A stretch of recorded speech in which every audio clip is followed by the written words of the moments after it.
Shoulders above everybody else? Yeah, obviously the heavyweight. That guy, 24 years old, 6'7", 7-0, 6 knockouts. Love it.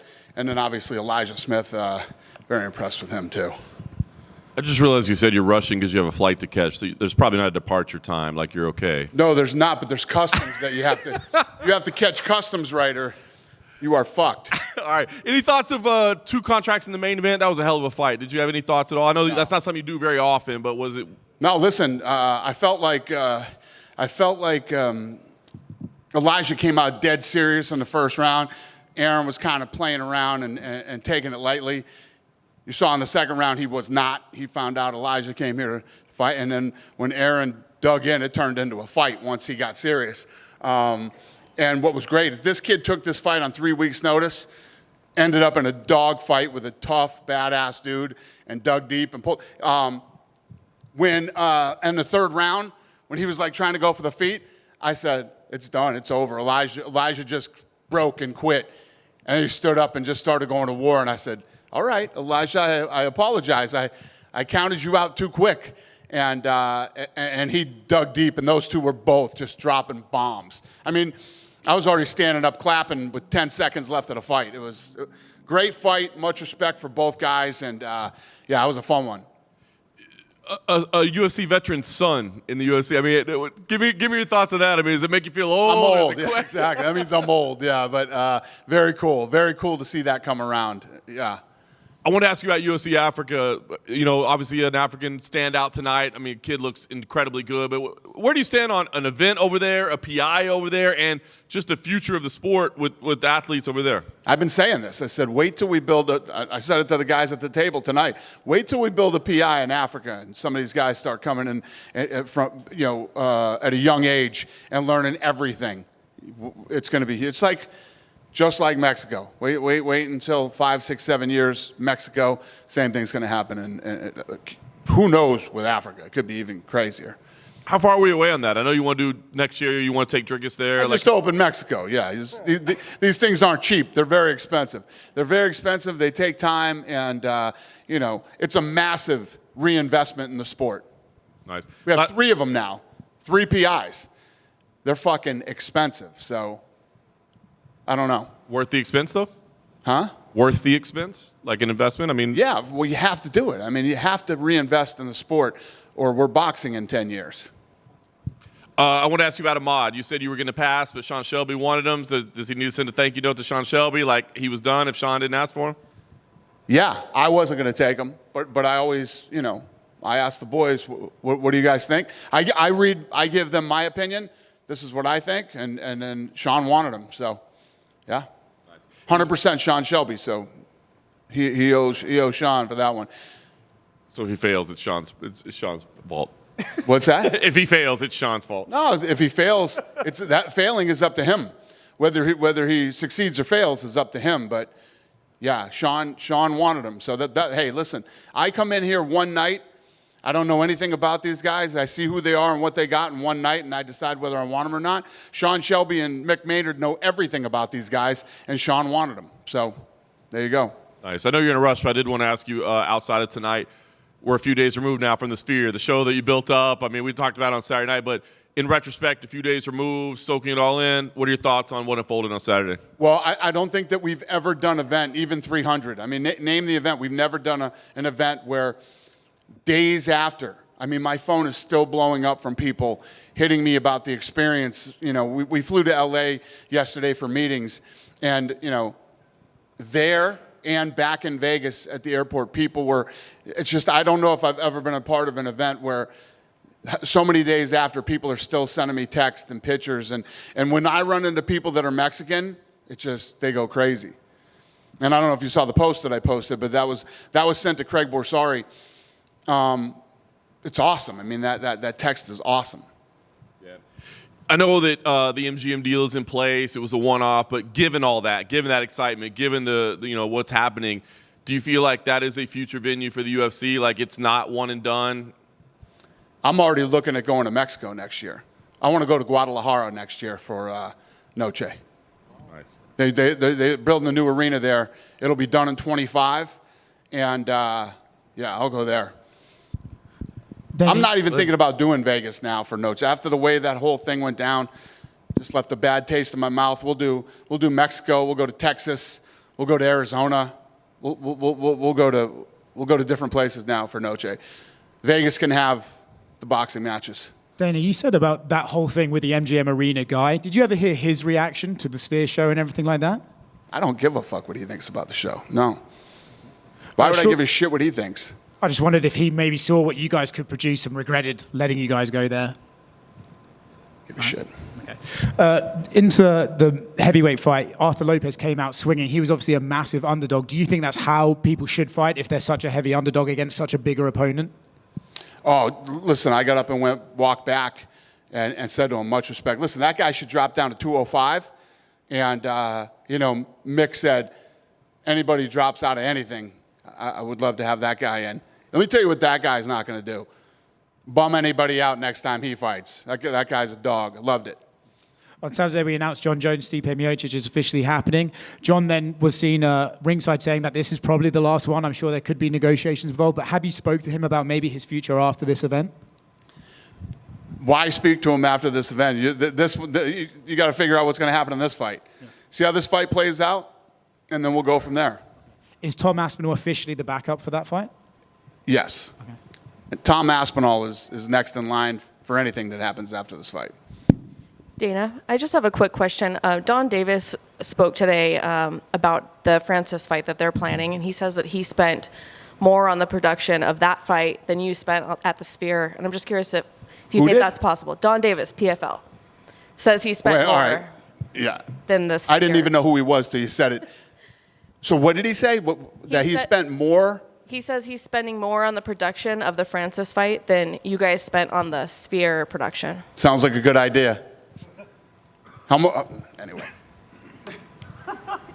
Good for him. Good luck. Hope it all works out. Thank you. Yeah. Dana, do you have any report on Aido? He got taken away on a stretcher after that ground and pound. What about him? The guy that fought Gauthier. Do you have any report? Yeah. Listen, you see his eye? He's definitely got a broken orbital or, something with his orbital. No doubt about it. And he had trouble walking out, so Yeah. His whole eye was. But I mean, when he went back, his whole eye was this big. Yeah. Yes, I saw that.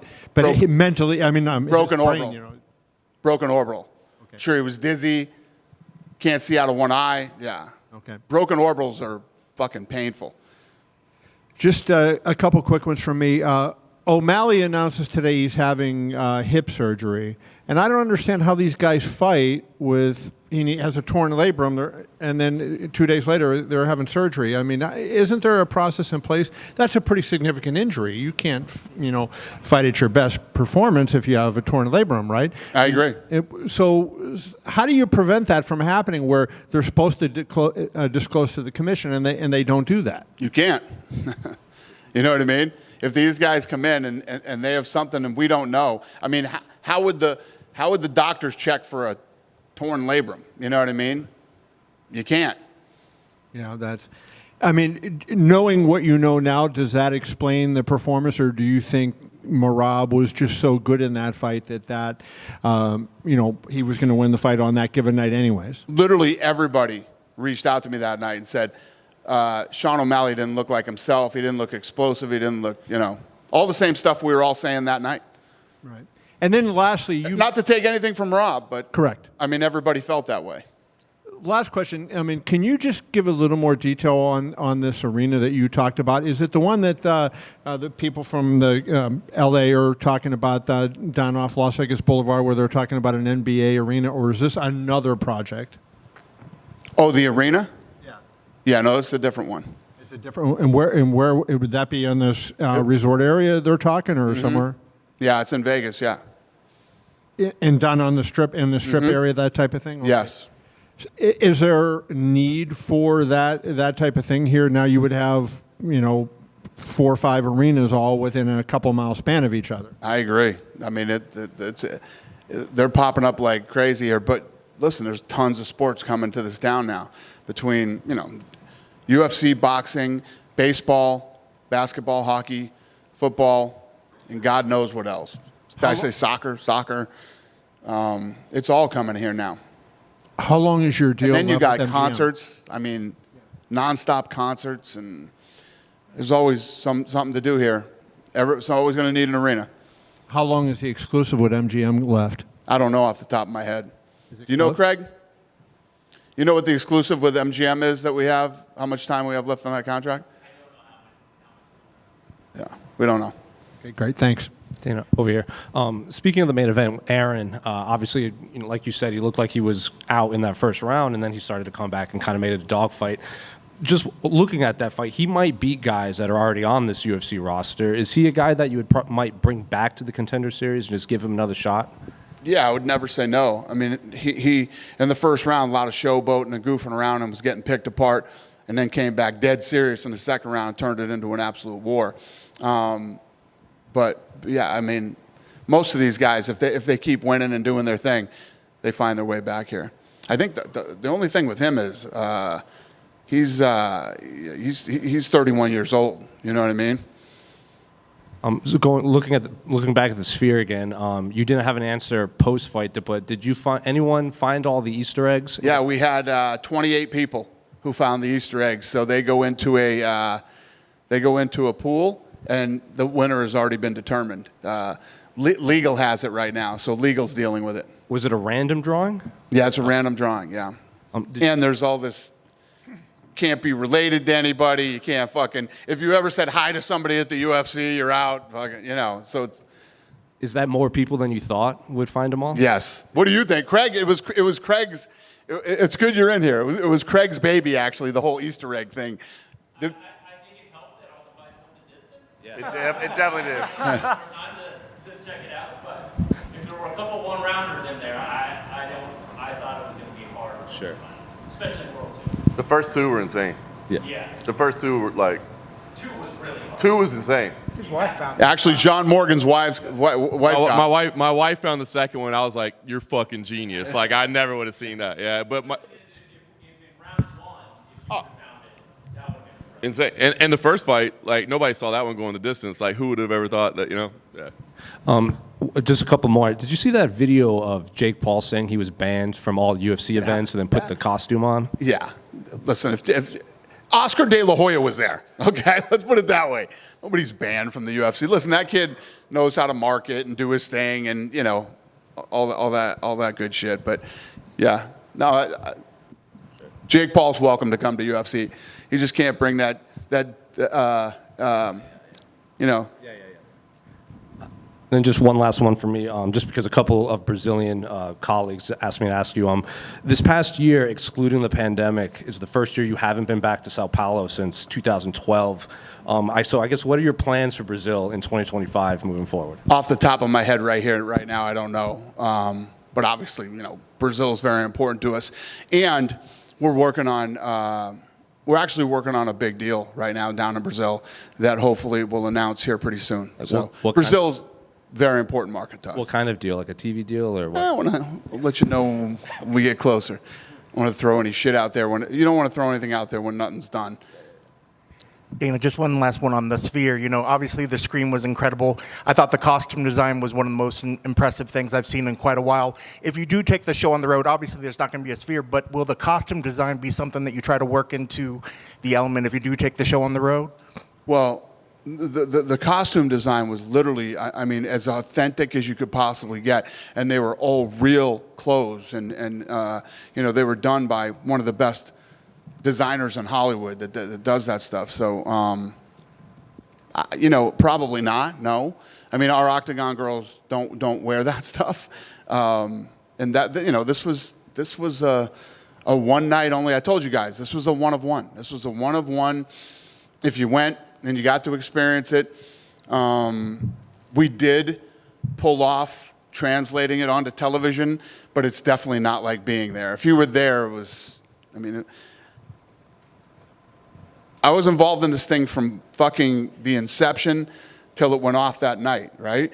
When I first went to the first, and I said this before, when I went to the first rehearsal, I guess we would call that a rehearsal, for the first time that we went in there, I was I had, let's just say I had a load on me, man. I was stressed out. These guys messed up, and they opened with the marigold, the skull thing, and I went, I don't need to see anything else. This is it. We did it. We did it. Whatever else is coming, if it's even a quarter as good as this, we did it. And then we went to the full-blown rehearsal. And when the show open starts, and it starts basically at the beginning of time, and just fucking. Even that night, I went up. So I had a box. I had my family in a box, and we went up I sat up in the box for the whole open until like the marigold one, right? And it was just, I was blown away. And I've been a part of it since the very beginning. It was my idea, and yeah, I was blown away. And him and his team have literally killed themselves for 7 months. Guys are exhausted. One of them got sick. This took a toll on us, man. This is one of one. Done. Thanks, Dana. Adam, quick, which was your favorite movie part? So it's hard to pick a favorite, but leading up to it, my favorite was Valentina and Grasso, with the statues and the whole thing. And I don't know if you noticed, but they were walking. That was all filmed. That wasn't. And then it timed out to where they walked out. You thought they just walked through that hallway. But it's hard to, the opening with the big bang and whatever, and it's the skull one is hard not to love. I mean, so good. Good? All right. Thanks, you guys.